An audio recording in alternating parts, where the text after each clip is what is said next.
So far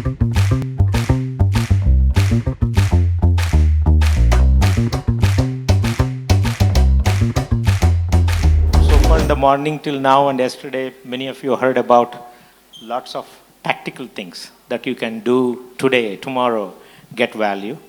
Today's session, hopefully with Sharat, we will try to get how to think long term as a founder, our co-founders, our leadership team members, how to think long term and what works, what doesn't work, when to give up, when to continue on.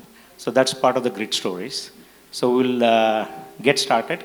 Maybe Sharat, a quick early day one or day zero when you guys started for the context setting. You know, you were in New York selling massive things, $100 million deals. Ravi was there. Just Right. quick intro about how this whole thing started. Sure. Thanks for having me, Shekhar.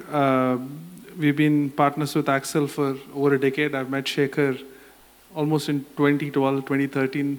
So I've known Shekhar as a friend, mentor, and investor for over a decade. And just to give you a quick background on us, Beaconstac is a customer engagement platform. I and my co-founder Ravi started this. Actually, an avatar of this, an earlier avatar of this called Mobstack in 2009. So that's kind of our entrepreneurial journey started. Ravi and I are friends and classmates from 5th grade. So we've known each other since we were almost 10 years old. And that's one of the reasons why I think we've been able to sustain ourselves in absolute darkness, because we really enjoyed coming to work and hanging out with each other. I've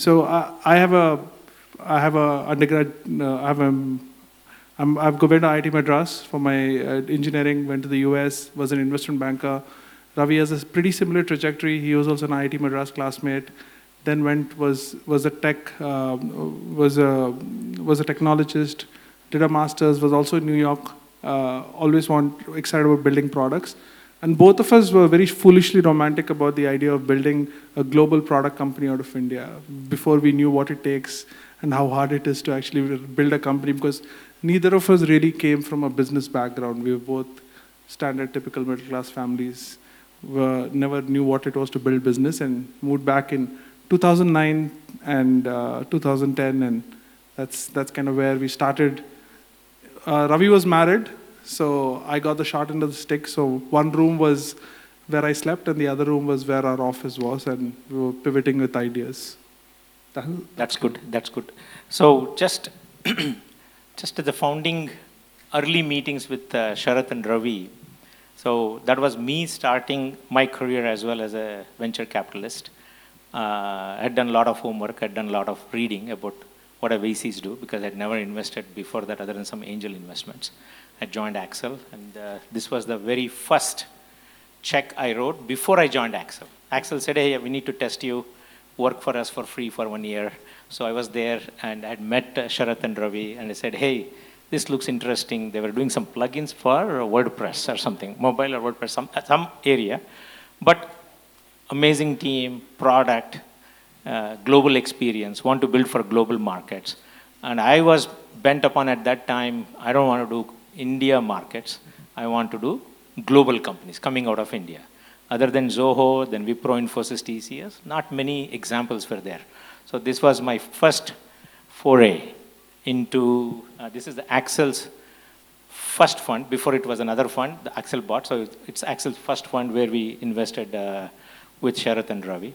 So this is the only company I've done. I used to show up every week into their office, talk about it, learn with each other.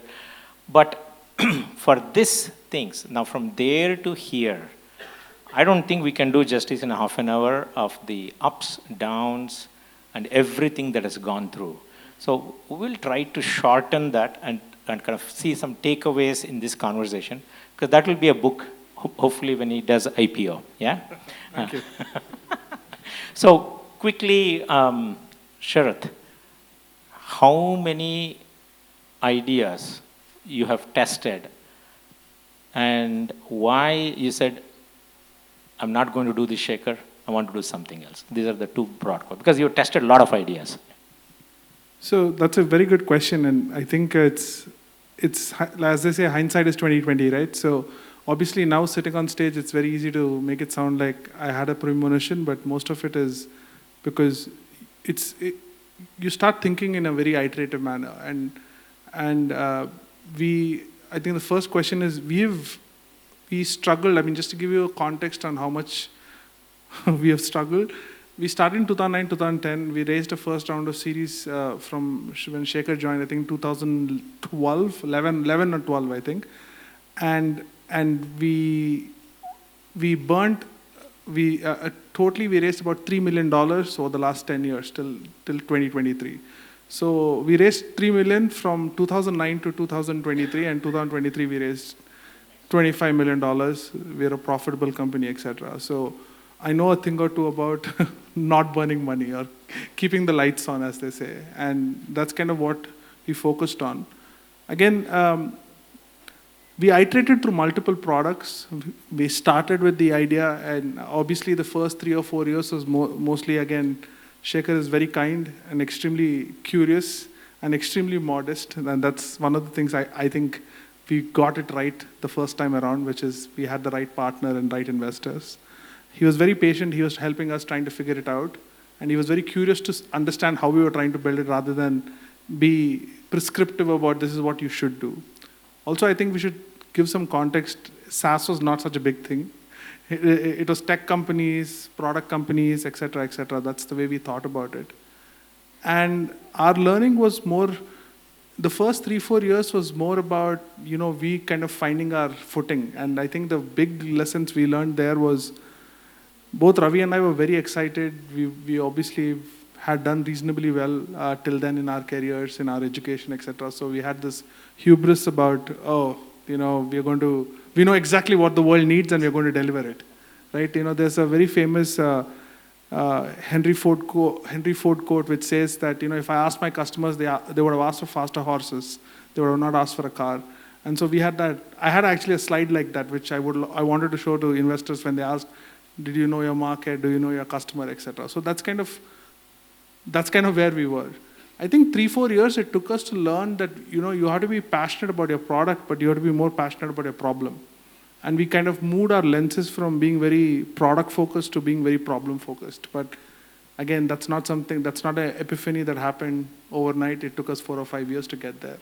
And I think from there it became more and more iterative, and that's kind of how we evolved. So in each iteration, one of the funny things for me is like every iteration, I know companies doing well when they have like headcounts and they had like small office and they say, I need to move to a bigger office in Indiranagar Main Road, right? That's the big office. I said, okay, finally companies doing well. Then I hear again they're saying, okay, I'm going to bring it back to 4 people only. The reason of managing with $3 to $4 million to be able to survive is not easy. Easier said than done. So I want to understand the context of the mindset. How would you move up? You get the business, you scale, then you say, this is not a big market for me, or this is not I want to go after. Then you would come down. Because it's not a full pivot. It is like partial pivot. Then you find an adjacency and then move. Partial. That's how we have been doing for almost last, I would say 7-8 years. Correct. In each one, you would reduce to almost bare minimum and survive until you land on. Help the context of the mindset, because many founders, even today, well-funded or not so funded, the hardest thing is to, when you know the reality, how do you make a call? It's very difficult. I think first thing is, very interestingly, if I'm correct, we have never laid off people. We have fired people for performance, but we have never laid off, which is essentially, we are a very, very lean organization. Even now, I think, I was talking to Raghu, and basically, I almost feel we are understaffed, right? Like and compared to other companies, if there is one thing I think we have done is we've kept a very lean team. And because of that, the intent was to be very nimble and try to keep rapidly iterating. That's one. The second thing is that we were extremely honest to ourselves about whether any particular problem, is there reality in this, or are we just drinking Kool-Aid? Right? After the first 4 or 5 years where we struggled and tried to hit that elusive product market fit, which I'm sure some of you might be chasing, we basically very quickly realized that, when you start focusing on the problem, it's very distinctly clear. Your numbers will never lie. So if we would set ourselves milestones. We would say, like, in 3 months, if the number doesn't move here, that means there's clearly a problem. We should kind of start figuring it out. But the way we thought about this is, we would always think about, is there this product which is not going to scale? I know this will never be a billion-dollar company, but will this bring me enough cash to keep the lights on? And as that cash is coming in, we would continue to iterate and pivot and create a small squad that will start focusing and building a new idea. And that's really how we kept it very iterative, kept learning what can be done. And yeah, I think... So one question everybody asks is, every time you say, I want to test this new idea, sometimes is this a TAM, big market, and so on, or sometimes hopeful like a market will happen.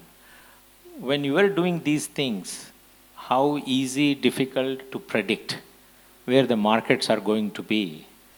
And because these guys are all starting now. Think of yourself in 9, 10, 11, 12. If somebody had given you an advice, that's what is very valuable for them. Because everybody believes in their idea, otherwise they won't start. Everybody thinks it's going to be massive, otherwise they won't start. How to be truthful to themselves, and when you pivot out again to the next thing, how do you know you're landing on a big idea? Yeah. Yeah, that's a great question. It's something that I've thought a lot about, and I think one of the things that we've also done is we've looked back at products that we have tried to build and see, have there been others who have succeeded where we have failed? And most of the time, it's just that the market didn't really exist, right? So it's not like we're building a wrong product. We were defining our problem incorrectly, right? That's usually what it comes back to. The second thing is that just like you have product market fit, I was telling Shekhar yesterday also, there is something called, I think, a founder market fit or a founder timing fit. There is a certain competence that you have. You have to align that with how you're building the company. There are some founders who are really good in sales, so maybe you have to build a very sales-led organization, and your product should be defined in a way where is able to support a sales-led growth motion. I think marketing, for example, comes to me a lot more naturally. And I have a very strong product co-founder. So building marketing plus a product PLG motion is something that comes to us more naturally. We didn't obviously have this understanding when in the first 4 or 5 years where we're trying to do enterprise sales. I tried to build an head of enterprise sales. We got someone from Akamai who was trying to do something. Clearly didn't really work out anywhere close to what we wanted. So that is one thing. And the last thing I would say is timing is a very crucial thing. And it cannot be said enough about how crucial timing is in the stage of a company. Why now is a very critical question that you have to ask yourself. And many times, it's hindsight. As they say, when you look back in retrospect, you realize that I was at the right place at the right time. But you can't plan for that. So the intent is to be at the beach and try to keep catching the right wave. And eventually, you'll catch the right wave. But most of them, actually, the analogy that I keep giving is surfing, right? I've tried surfing a few times, but if anyone who's done surfing before, most of it is about trying to stand. And there's a guy who's trying to push you. You're hoping to catch the right wave, but most of it is thud. You keep falling. Eventually, you have that one beautiful wave that you're able to catch and ride it back to the beach. And that's entrepreneurship for me. You have to kind of be persistent, be patient. But during that time, keep the lights on, do what it is for you to be able to get there. But keep focusing on timing, because if you don't, what really happens is you start questioning your own capabilities, and that's a very dark place to go. So that's a very important next part. See, startup doesn't happen in a vacuum. It's about your family, about your colleagues, friends. You announce to the world that I'm starting things. Then with the full hope and ambition you start, you see like few issues and failures. How to manage that mindset? I think we had some sessions in the last few days, but it will be good from your point of view as an example of one, how to manage that mindset so that you get up, even if you fall down, get up and continue and take the next step and push through. How did you learn and drive that? Yeah, that's a very good question. And one of the funny parts is that now that we have some element of escape velocity, most people think we have somehow cracked or done something new. When the truth is, there's nothing new about it. It's just that we've been doing the same thing over and over again, and eventually something that helped us, get that escape velocity. That's one. The second thing, to your point, I think it is really, lots of founders reach out to me asking me, how do you decide whether to give up or not? Right? And that's a very hard decision to make, and it's a very personal decision to make, because nobody wants to kind of, give up on this, because you've put your blood, sweat, and tears literally into it. And the way I think about this is, I think it's twofold. One is, honestly, you need to have money to be able to sustain yourself. That's the honest truth. It could be anyways. It could be your spouse is making some money and you're supporting yourself. Your family has money. You have made money in your past. You come from wealth. Whatever the reason might be, you need to have to be able to sustain yourself. You cannot do it on an empty stomach and living some extremely crazy life. That I would never recommend it to anyone, because you'll never eventually do it. Those crazy stories that you're reading on LinkedIn of a person who didn't have food to eat and eventually made it big, those are so extreme bookend stories. You should not optimize for that. You should be able to keep a sensible amount of money. Sensible lifestyle. So it doesn't distract you from what you're doing. Correct. If you don't have a sensible lifestyle, it will eventually bog you down so much that it will get you to a place which is not worth it. Your overall happiness will not be worth it. And if you're not in a good, happy place, in a mental state of mind, you will not be able to break through that, because that first 0 to 2 million, as everybody talks about, is the hardest to crack. That's one. The second thing I think about is, are you repeating yourself, or are you learning something in the journey? Are you making the same mistake over and over, and when you look back, you don't know why you failed or why this product didn't take off? Are you able to learn something in the journey? If you're learning something, then I would say then you're making progress. Then you will eventually get to a stage of hitting that escape velocity. So I think if you have to put it in a formula, Shekhar, I would say you should have enough cash to sustain a certain lifestyle, and you should ask yourself, are you learning something? Ravi and I would actually keep saying, do we know why we failed this time? And honest about it. And be brutally honest about it. If you don't know the answer to it, either you're drinking too much Kool-Aid, or you genuinely are making the same mistake over and over, and you need a fresh set of eyes on your situation. So get off the treadmill, recoup, recover, come back, and then you'll do a better job. Yeah. So one part yesterday we discussed, you didn't bring it up, I want to bring that up, is how not to make it personal failure. That is really the hardest thing. And if there's anything that I would recommend for entrepreneurs, is that it is really important for you to kind of decouple yourself from your journey. I know it is very hard because we are drinking it, feeling it every day, but you have to decouple. You cannot make the lack of success a referendum on you as an individual. That is very hard. You're being very harsh and critical to yourself, because irrespective of who you are, I read this beautiful article this morning about all of us reeling from the World Cup loss, and there's this really nice post I read which talked about how we lost because of the lack of participation from the crowd, and how the crowd was very low, and how even a Virat Kohli needs validation, right? And we are still struggling here, right? And so we are desperate for that validation. And when you're on that journey, when you don't have those losses, and it also starts on a high, right? When you become an entrepreneur and you announce it to your friends, and it sounds like signed up for the Marines. Everybody is like clapping you and cheering you and making it sound like you've done something pretty phenomenal. And then in the first 3 months, 6 months, the reality starts hitting. You start struggling. You don't know what to do. Everybody is asking, how is it going? And you're pretending to be like killing it, and et cetera, et cetera. And then it starts making it sound like you suck because of the reason why you're not being successful. I think it's very important for you to decouple yourself from the journey and realize that, this is a very iterative process. I'm going to learn something in this.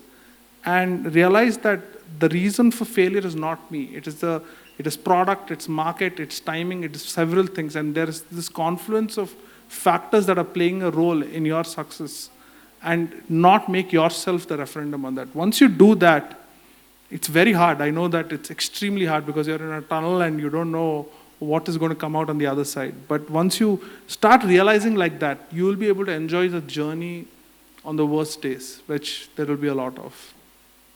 So that's from my experience of working with at least double-digit founders, many successful, many still working at it. Nothing has gone as per the plan so far. No company's journey has gone as per the plan. Every company, every founder always gets self-doubt, saying, is this the right company for me? Am I going to be successful? So drawing inspiration and drawing that, say, even if it is 5% glass full, it's very easy to say 95% is empty. That 5% is so important. So that you push for is very important. I think so. I think the other thing I'll also add is that when you're on this journey, I think there are 2-3 things that really have to work in your favor. One, in no particular order, but I would say, obviously, you have to have the right co-founder. Like having Ravi for me on my journey has been tremendous because we complement each other in terms of not just skills, but in terms of personalities. I'm coming to work next to one of my best friends, and that's a great sense of joy for us. And one of the things we always promised, I don't know how long we'll do this, but we always sit in the same room. I mean, we have a much bigger office, but we still feed off the energy of each other. And that really keeps us very positive and motivated. We never sit and unless obviously I was working out of the New York office for some time. When we are in the same office, we sit next to each other, and that helps us a lot. Second thing, obviously, is having the right investor and having the right investor in the beginning. And going back to, I mean, Shekhar has added a lot of tactical value, which I don't have to explain that he's really good at. But one of the things that really helped me from a Shekhar's perspective is, again, validating the fact that I'm no different from others in his founder portfolio who are a lot more successful, a lot ahead in the journey. That gave me that conviction that, okay, it's not about me. It's about timing, it's about market, it's about product, all the other things that I talked about. And I think that having that in the early days is tremendous, right? And someone told me once that a good investor basically has 2 basic things that they have to do. One, if things are going really well, which I think has been over the last 18 to 24 months, you have a lot of things that you have to say. You wake up in the morning, there are 20 things blowing up. So your investor's priority is, how do you prioritize? That's the only thing, right? Every day they will tell you, don't do this, or maybe you should think about doing this, not do this. Helps us prioritize. And 2, when chips are down, which will happen a lot, they fearlessly have your back. If they do these 2 things, everything else is gravy, as they say. And that is really, I think, in many ways, Shekhar, you have done that for us. Thank you. No claps for me? Speaking of claps, I think the last thing I want to say is, obviously, you have to be married or not, you have to be married to the right person. I'm very fortunate that my wife has been extraordinarily supportive. She married me when I was an entrepreneur, so she had a choice, and I think I'm very grateful for that. And she endured the 10-year journey, and she's an entrepreneur herself now. So you have to ask her why she got onto this crazy treadmill herself. But I think she attended the event today in the morning here. But anyway, those are the 3 things I would say. Yeah, very important thing. Maybe a quick transition to the success part now. It's like a rocket ship, right? You are growing without burning money, profitable, and you got acquired significant amount of skills over the years in terms of content, SEO, brand, what customers want, pain point, product. Looks like something was waiting for you and you grabbed, and it's like going like leaps and bounds. And I don't know how many of our portfolio companies has grown like you in our entire history of Accels. So it'll be good to understand what changed. Like you guys are, as I said, same. You and Ravi are the same, hardworking. That is never, I never saw you not kind of like chilling or something. Second is intent, high intent. Third one is you want to solve the customer's problem, but something changed in the last, say, 2 years. Yeah. I think I genuinely like to believe that there is nothing new we were doing. I think we've been doing the same thing over and over. That's one. Two, I also think that it's a little bit of what I told earlier, which is it's driven a lot by learning. I think we have learned 100 ways of what not to do and how we should not be obsessed about this and we should be focused on the right, having the right priorities. Three, I think it's, I think we have, because we have no money, because we didn't have the wherewith to go and just raise crazy investor money, and because I would like to believe we were not a product of the low interest environment, which many people have kind of subscribed to over the last 10 years, it really helped us think about it from first principles. So one of the advisors we had is a guy who built Sifi and built Yahoo, etc. He has built traditional businesses, and he kind of helped us understand about, okay, this tech I don't fully understand. I will tell you how businesses are made. You spend $1, hopefully you're making more than $1. And I think that first principle thinking really helped us, and I think in some ways, it's helping us now also. But so again, from the board, etc., we feel like we should spend more, we should be more aggressive. That's the constant message I get.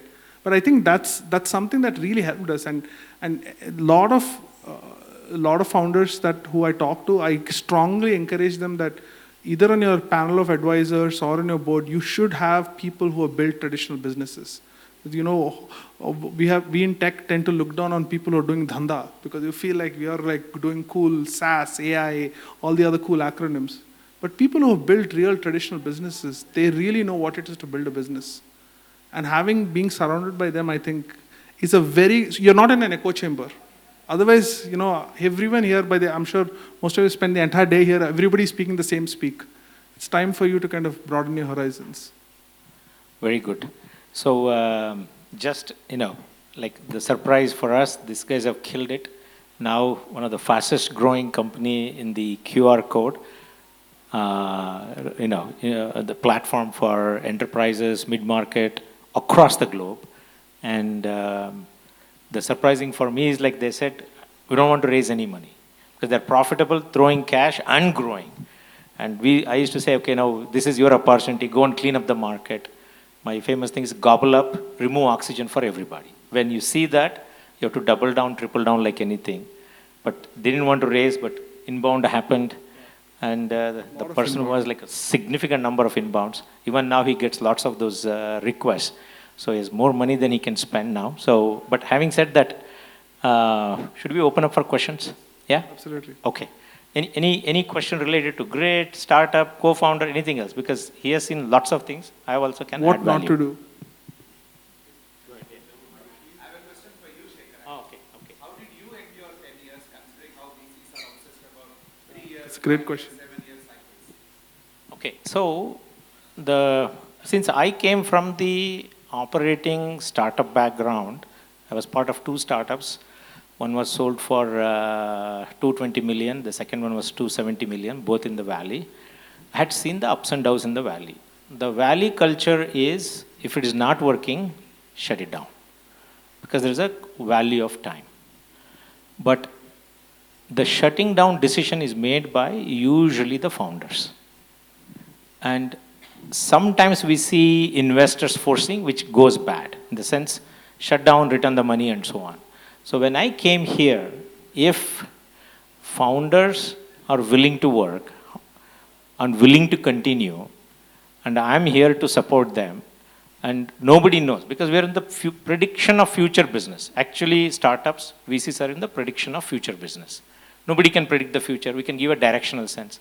And the person who is closest to the market, product, and if they want to continue, who am I to say shut it down?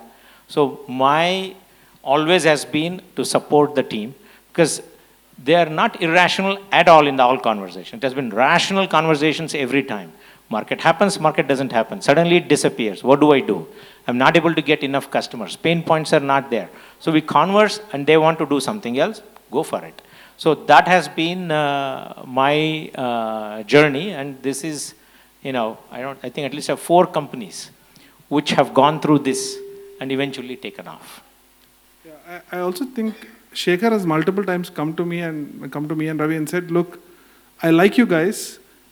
You have not heard. Do you want to get off the treadmill, come back in the next study, I'll again fund you. And that's an option that always Shekhar gave us. Now, why did we not take it? Should we have taken it? It's a different conversation, but I completely agree. Shekhar was very driven by I think the relationship you have with the founders. You're very founder driven, and you've always backed the founder as much as the market or the product. As a culture, Accel itself is like that way. We have largest number of supporting bridges we have done. Very rarely any VCs do bridge. You invest, if it happens, great, otherwise shut it down. No money. We have done at early stage because we came from that culture. Most of us came from that. And during the early days, $500,000, million sometimes is not sufficient to do PMF. So here is another 300K, 500K. So we have done a lot of those things. Nowadays, at least the ecosystem is built right now, where there is seed, Series A, B. If you show some success, there's other investors who are willing to pay. But when we started the journey in 11, 12, 13, we have to do a lot of these things before the global investors showed up and kind of doled the money. Yeah. Okay. We didn't also have that much options of investors 10 years back as you have right now. Having said that, I think for us, the culture was really important. I think we got connected to Anand, and from Anand, we got connected to Shekhar. And like Shekhar mentioned, the fact that Shekhar was an operator before was a very, very big check mark in our head, because we wanted to work with someone who's been in the trenches. And that was very critical. And I think we lucked out because of that, which is he had that empathy towards founders.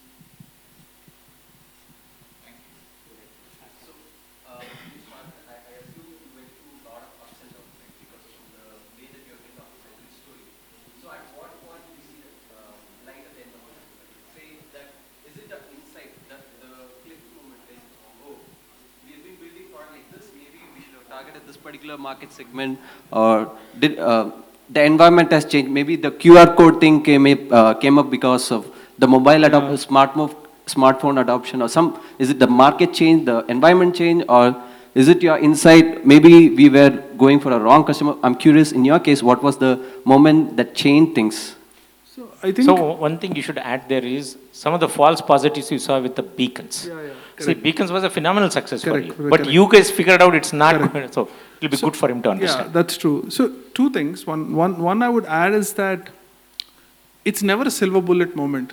It's not like today something happened and you discovered and that aha moment. It's like success by a small little things. It's like when many people ask you how do you know you've hit product market fit, right? You don't.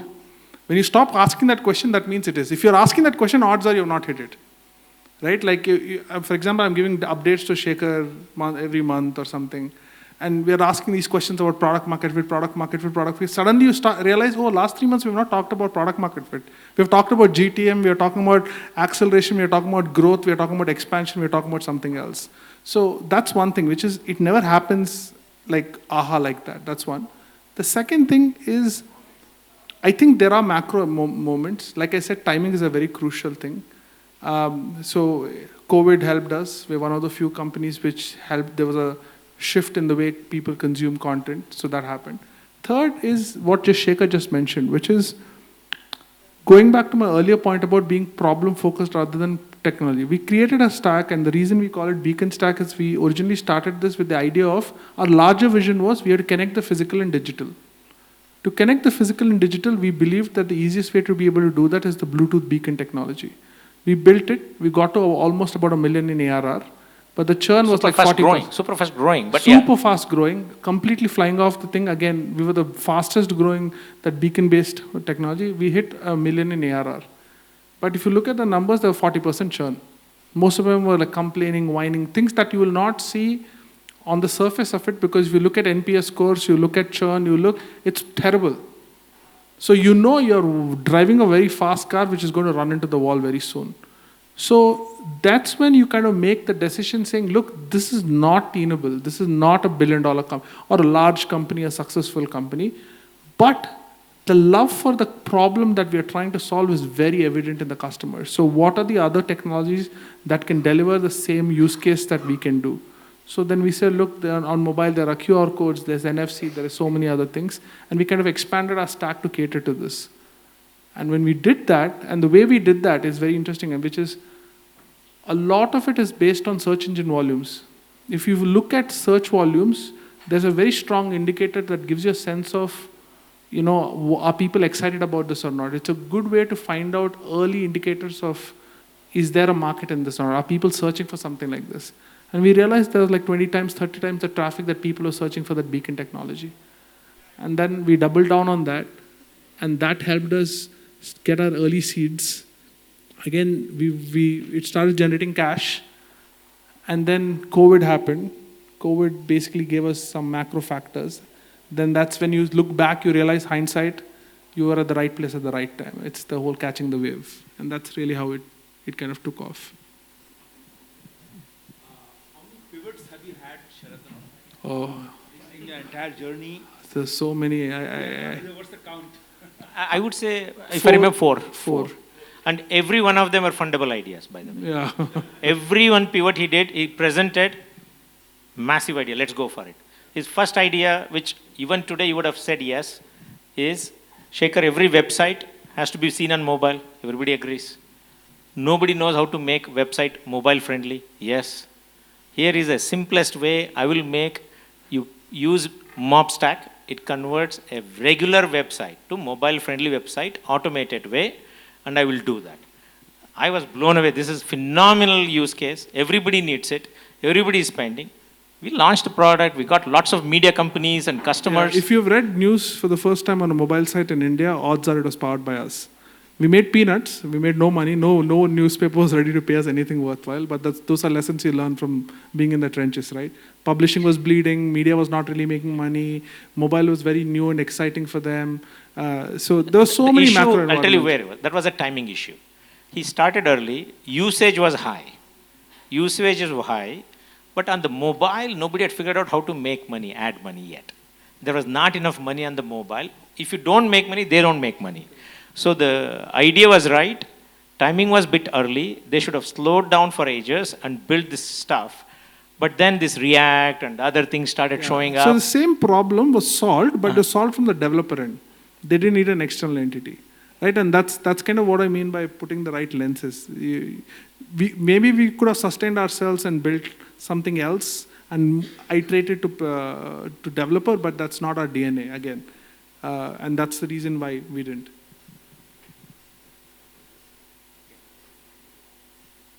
Hello, sir. So my question is like, how was it to sustain through multiple pivots? Like I remember, like first you mentioned that the team was like extremely lean and you were understaffed. So you felt understaffed. So whenever you were doing multiple experiments, you were working, and then afterwards you learned. Like it's a full cycle of so much of burn and cost. So how did you keep it, and what was your motivation behind not raising funding, or like how could you do like every day? I think the last part of it's very easy to answer. We couldn't raise funding. I don't think anybody will, even Shekhar would not give us money for like, a half-baked idea, right? Like, but having said that, see, for us, we've always been a very lean team. Both Ravi and I fundamentally are very hands-on people.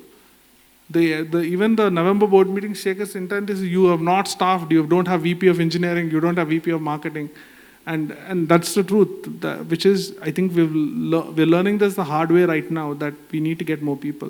So we've been very hands-on, and that's the reason we've kept it very nimble. We've always had 10 to 15 employees, never really beyond that. And that's what helped us iterate very quickly. And also, I think, see, the mindset is of a lot of founders is before PMF, a lot of hopeful thinking. It'll happen.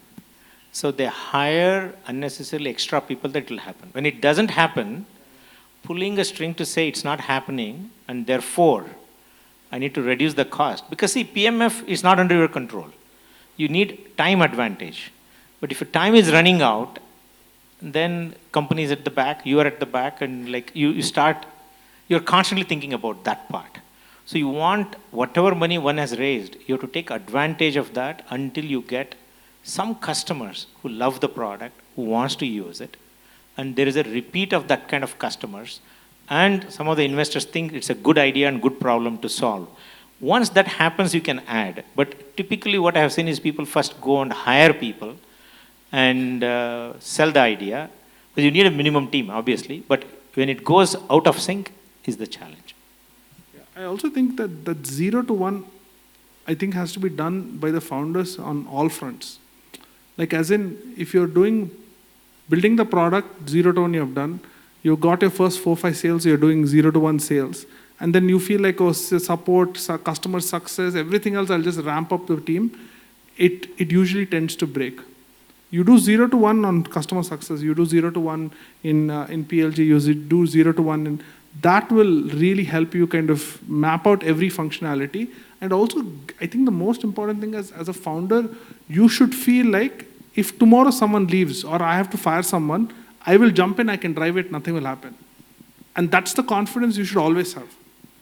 Not like when you're a 500-member org, but I'm talking about in the early days.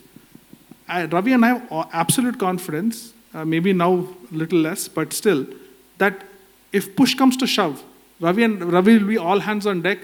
I will take over all the org, Ravi will take over product and engineering, and we'll be able to still keep the ship alive. That confidence you should have. And that will happen only if you have done 0 to 1 on all fronts. How did that mindset of nimble game? Is it from previous startup lesson, or because nobody, how first-time founders generally have this propensity But that is because there is a lot of money in the last 10 years. We didn't have that problem. See, I think there is a tendency to... How is that we have a nimble mindset, because that doesn't usually come naturally to founders, is this question.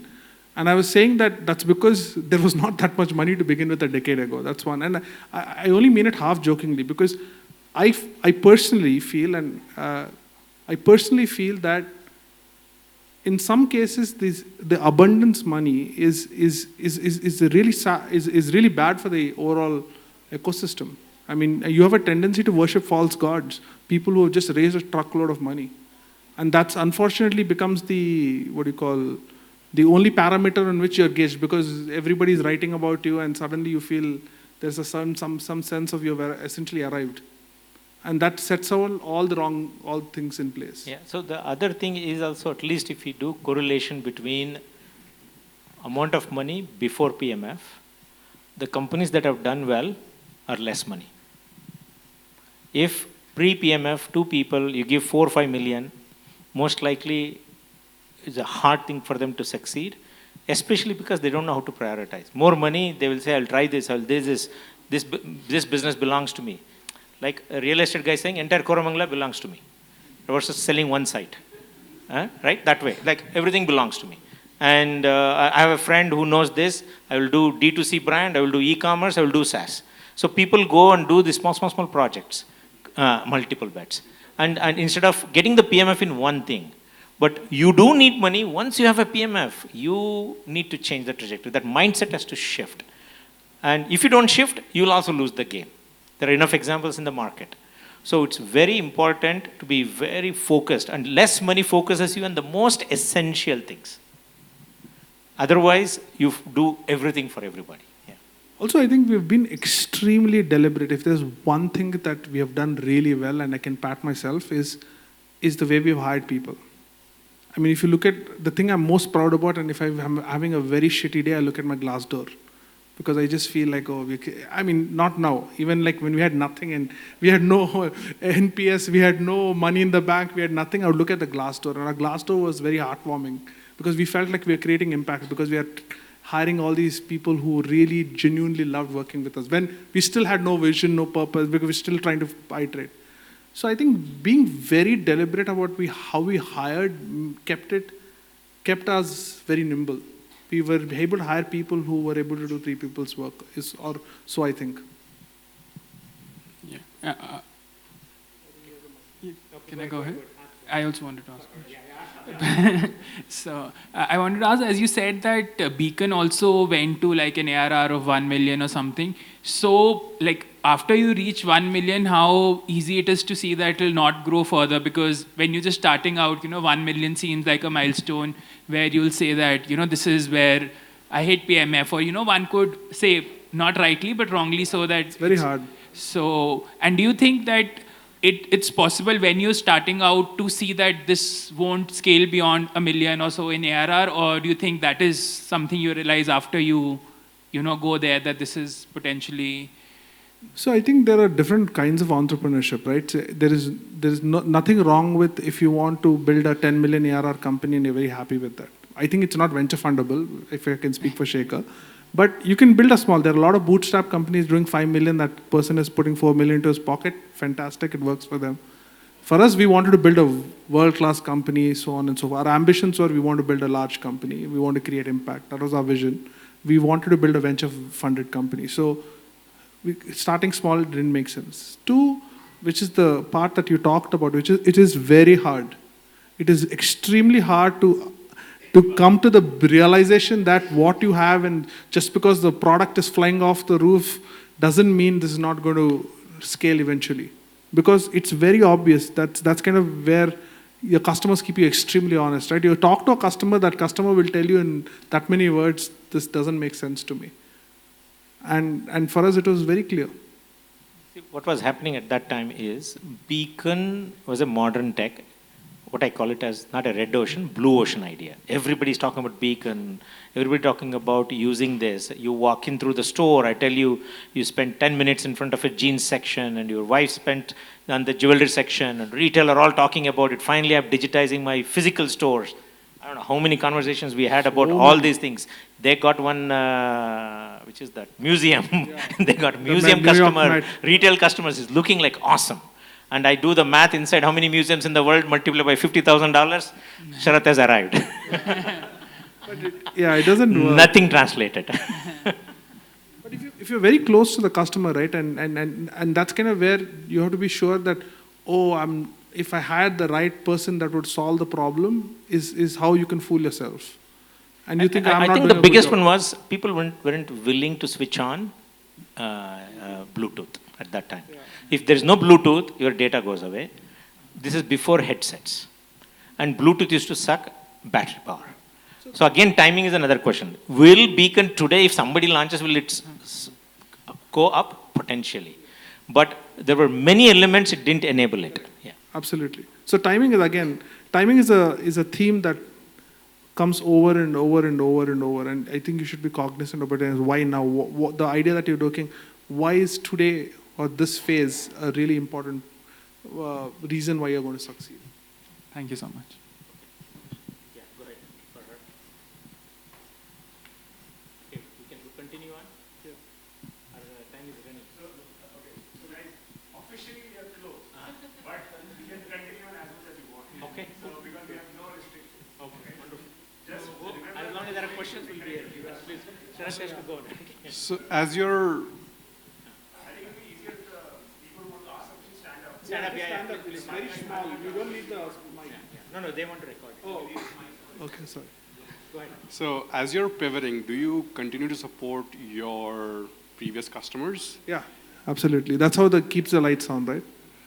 The money is coming from that to support and pay our salaries. But don't sell new things. That's all. Like existing customers, your gross margin will be 80%. Very quickly, it becomes profitable, that part. Yeah.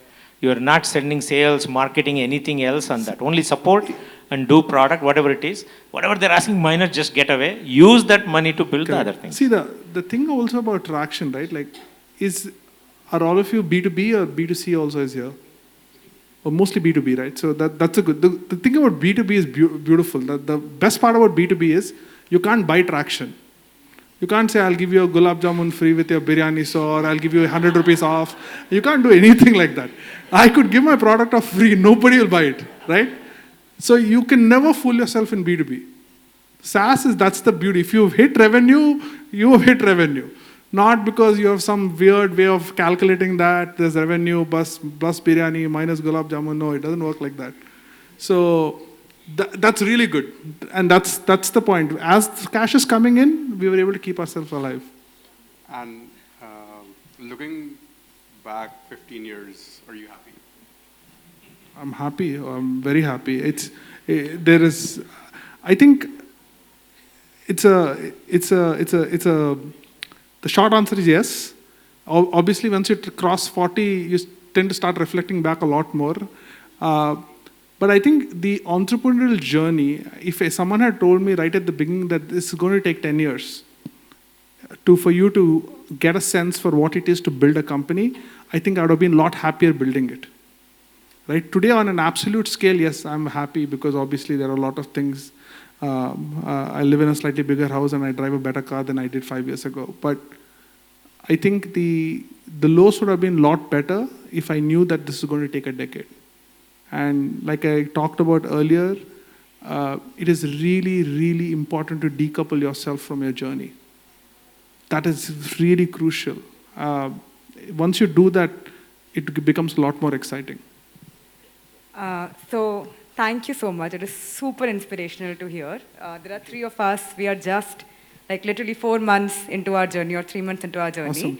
And whenever I'm thinking of putting myself in your shoes, I can't imagine doing this for 10 years and keeping at it. So my question, and right now you sound so calm and so balanced and so much at ease. Were there moments when you were this close to giving up? And in those moments, what, like looking back, like right now, of course, there are so many learnings you have, but in those moments, what kept you going? Like what stopped you from saying that, okay, enough, this is it, I'll call quits? First, to kind of say, in the last 10 years, I've never seen him other than like this. Whether company is doing exceptionally well or company is going under, he will come and say, Shekhar, last month we added $2.5 million. I'm very fortunate my wife is not attending the session. She'll have something very different to say. But so I think that's a great question, and I'm trying to answer it in a simple manner, but I don't think I will be able to. I think there are many days where I went home sleeping, not realizing how tomorrow is going to be, right? But I think I'm generally, I keep saying this, I'm a very optimistic guy and my co-founder is a very confident guy. And that's a very good mix. I fundamentally think tomorrow is a better day and that's who I am and I'm wired like that. And you can wire yourself like that.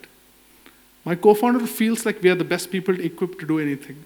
And he has a delusional sense of confidence, which I'm grateful for because he is able to rub it off.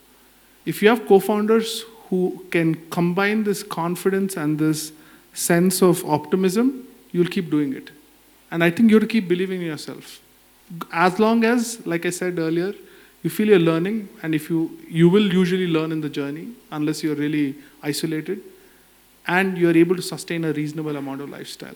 But there will be several moments where you feel like, what the hell am I doing? Is this really worth it? And there's a tremendous sense of, and this is what what I talk about, I've talked about and thought about is that there's a big difference between self-esteem and self-confidence. You know, self-confidence is an innate need and our ability to believe that you can do something. Self-esteem is your understanding or your belief on what other people think about your confidence. And what happens in entrepreneurship, your confidence still is strong, but your self-esteem starts dropping because you tend to realize that the market is not reflecting your confidence. And that's very, very hard because usually you would have achieved, you started with some excitement and you're telling your friends and family and you don't want to give up. It is a boon because that is what will make you feel like I don't want to give up. At the same time, it can take you to dark places. It's a long answer. I don't know if I still answered your question. Thank you so much. It's just great to hear from you. I have a question to Shekhar. So you interestingly talked about the red ocean and blue ocean. So in a red ocean, you have a lot of indicators to look at how your other peers are doing or competitors are doing with respect to site traffic or whatever, right? You have a lot of reference data to know like, yeah, I'm moving, what's going on. But when you move in a blue ocean, you don't have a lot of parameters for you to know like if you're in the right direction. And of course, it takes a longer cycle for you to see the results. Like what would be your advice for people who are thinking on the blue ocean model? See whether I'll give both answers if others are in red ocean. And how many of you are in red ocean ideas? Anybody? Only one. Okay. For blue ocean, see the pain point understanding. It doesn't matter if it's red or blue. In the red ocean, there is a pain point understanding and a set of people supporting it. But the actual pain point never goes away, right? So if you define you're a car company and you say, I'm in the business of car, and suddenly something new comes, like a flying object. You say, no, that's not me. I'm defining, I'm a car company. Versus if you say, I'm in person moving from point A to point B. Car is only one solution today. You can say, there's another flying object, new idea comes, I can fit in there. So how you define the pain problem and position in your mind is very key. And assessing that with your potential customers. The biggest challenge is, if you ask, would you buy a car? Or would you buy this flying? People don't know how to respond because they don't know about it. But if you ask about the pain, do you want a 2-minute to 5-minute transportation versus going for 1 hour? Do you want a personal way to go from place A to place B? That's a pain point. And it's economic adjusted, say that it costs you maybe a little bit more. Today, India is, I think, 1 or 2 rupees is bus. Your bike is around 5 rupees per kilometer. Your auto is around 8, 9. Our Uber, Ola is around 10, 12 rupees. So you have these gradations, right? And there is, if you say I need Audi or BMW, it starts going to 25 rupees per mile, right? So if you say what is the pain point, you have to go very deep on that part. More, and I think that's one thing I ask all founders to learn is how to ask the question. The first thing is confirmation bias. You have already decided this is a great idea. And you go to your potential customer and tell them, isn't this a great idea? And the guy says, yes. Chalo, kar denge hum. So that is a bad way. First, you have to kind of keep what your belief outside and really assess. Like how this Nielsen does the work. How to ask the question where customers don't confirm or deny. That itself is a science, by the way. And how to define these questions and interact is a very phenomenal learning for all founders early days when they're validating, especially blue ocean. You come and ask me, I also don't know. You also don't know. But I expect you to know more than me. If I know more than you, less likely we'll invest. Right? You have spent full time, I have spent 10, 20 minutes. How can I be an expert in this? Right? Okay. The red ocean is about, you already have lots of data. People say, I have got a slightly better feature, slightly better product. Nobody will buy that, I can tell you right now. It has to be 2 to 3x better. In a red ocean, you have to be 2x the value at half the cost. That used to be the Girish and Freshworks original idea.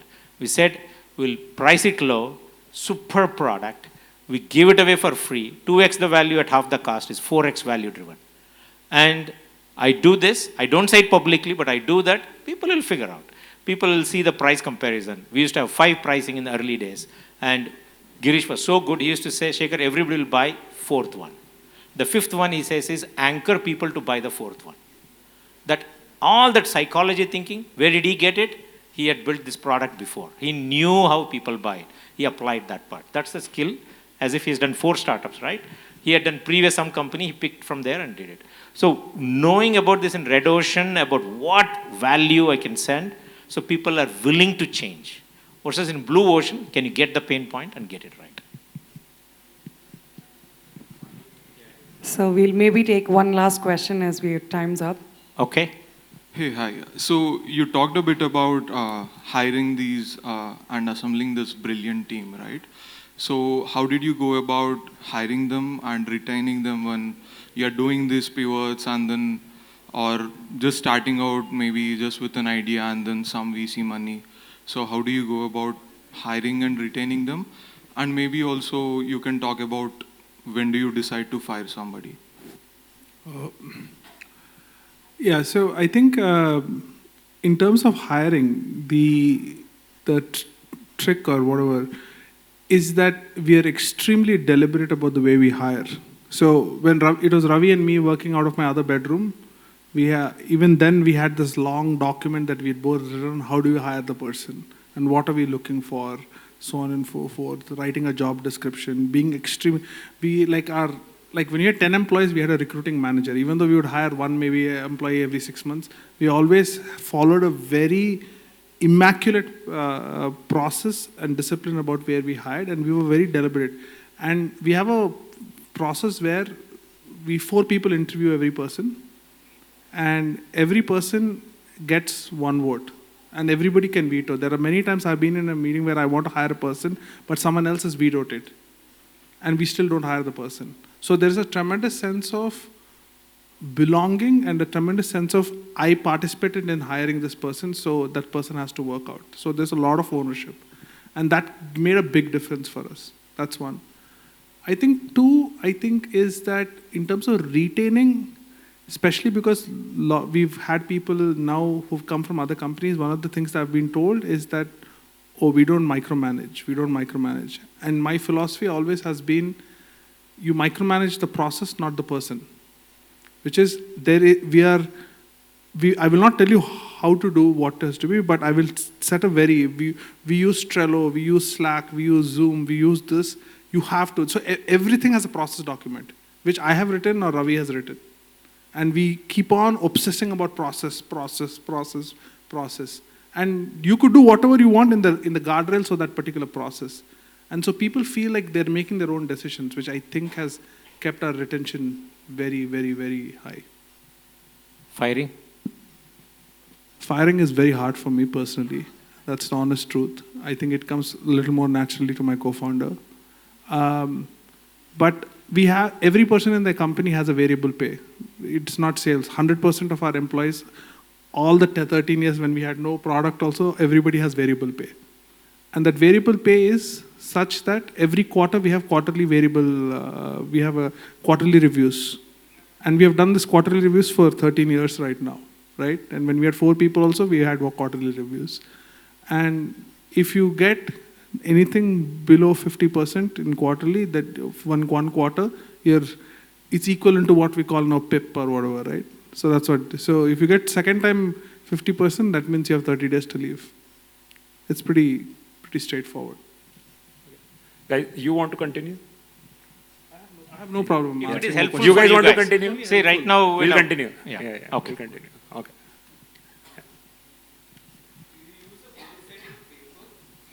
We've just been introduced the concept of OKRs. So because we have a head of people, and she has been pushing me in that direction. And based on the other feedback I've got from other founders, it takes 12 to 24 months to get it right. Is that correct, Shekhar? Yeah. First is intent to do performance review, intent to say what I expect, set the expectation, don't care, write in Slate and Balapa, it works. Yeah. First is that part. Instead, people say, I'll do OKR and all, but don't practice. That's 9 out of 10 startups issue I'm talking about. Yeah. The one startup that does, like, I will tell you, these are 3 things I want, it's very hard to say it. For everybody to think about it is hard. Easiest is lead them alone, and at the end of one month, say you're not doing well, and fire. That's the easy part. Hard part is setting the expectation. Yeah. Go ahead. While building the product, there are a lot of things, right? Some customers have some fires you have to fight. Then there are some new features you want to try out. Some existing features need improvement. So everybody has a different way to prioritize. What is your, what do you look back on these 3 things, these 3 principles I use to prioritize? You're talking about how do you prioritize what features to build, correct? Features or anything, you want to add something to a product. There is a line of, features, and everybody has requests. So everybody has a different style of, prioritizing. What is your personal heuristic? I think one of the biggest advantages we had right at the beginning is that Ravi, who's my co-founder, Ravi, who owned product, also did the 0 to 1 enterprise sales. So there was no the customer telling me telling Ravi trying to figure out what it is. That's one. And the same way, we don't have a separate support team. We have never done. Now, obviously, at scale, we have 60,000 paying customers. So, but even now, engineering support is by rotation. The core engineering team rotates through support. We don't have separate support engineers. So what happens because of that is there is a direct feedback loop between what customers are saying and what engineers are saying. And I think we have a very strong customer-led product development philosophy. And I think the fact that we've been able to cut short it and have engineers and my co-founder be in the midst of all this makes a big difference. The last thing, even now, for us, for example, customer success, which usually reports into the CEO, still reports into my co-founder. So they have the product and CS loop is very tight. And that keeps the feedback very, very honest. And like we look at Glassdoor, so we look at our NPS, which is a very strong reflection of what customers are thinking. The last thing I want to add there is, we have a PLG, product-led growth motion, right? Now we get about, I think about 12 to 15,000 free trials a month. And there's an automated email that goes out from my co-founder, from Ravi, which basically is, hey, quick question, why did you sign up for this 14-day free trial? It is mind-blowing how much feedback we get from that. It is crazy. The kind of decisions we made on pricing, on features, on that just one bloody question is game-changing. And Ravi will never change that. We are $100 million in ARR.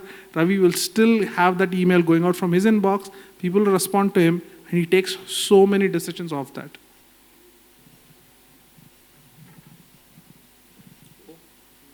Done? Okay. Oh, Rohit, go ahead. So in this era of work-life balance and just generally working hard is kind of slowly being frowned upon for some reason, but we can't deny that that is the one prime factor behind like the underdog startup succeeding. So how do you keep people motivated to put in those hours over these years? So if it is recorded, there's a different answer. If it is not recorded, there's a different answer. Which one you want? I actually can, I think you should ask, this is a question, better question for my colleagues and employees, but I think working hard is, it's very difficult to define how working hard is, right? Like for example, at right now, so Ravi and me are very kosher about not working on weekends. We never have. I have in a decade never worked on a weekend. I'm very focused on I want to spend time with my family, my friends, so on and so forth. And we have never had this, even now there is no sense of, oh, you have to be in the office. We have something called core hours. People work during the core hours. Most people leave by 5 o'clock.